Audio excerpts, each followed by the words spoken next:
Έχουμε έρθει στην Ιερισσό. Κατάλαβες.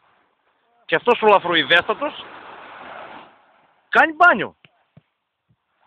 Εν τω μεταξύ εμείς έχουμε έρθει για να ψαρέψουμε.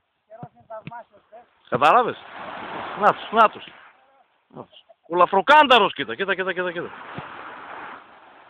Είναι κρύο το νερό. Α, μάλιστα.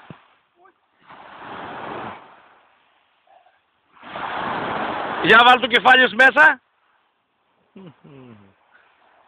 Ωχ, τι καλά. Να είναι θαλάσσιος ελέφας. Ορίστε κύριε. Ναι. Πολύ βάθος. Λοιπόν. Ας τον αφήσουμε τώρα αυτόν εδώ. Είναι η παραλία ωραία. Ο καιρός είναι ωραίος. Λοιπόν. Ο μάγος είναι εκεί πέρα στημένος. Έτσι. Από εδώ είναι ο Στάρεβος.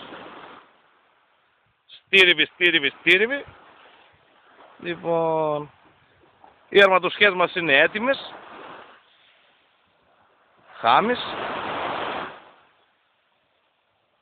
Φώτη, έτοιμα όλα. Για μάχη.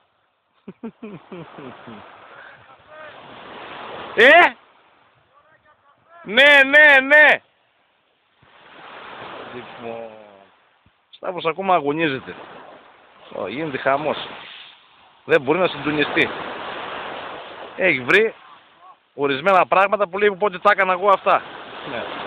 Και με δείχνει τον κόλλο τώρα, κατάλαβες. Να, ο κόλλο με το δείχνει. Ορίστε κύριε. Ναι. Και εδώ είναι τα εργαλεία τα άλλα. Έτοιμα για πόλεμο. Τσακ. Εδώ. Λοιπόν. Εντάξει, όλα εντάξει και πάμε για καφέ.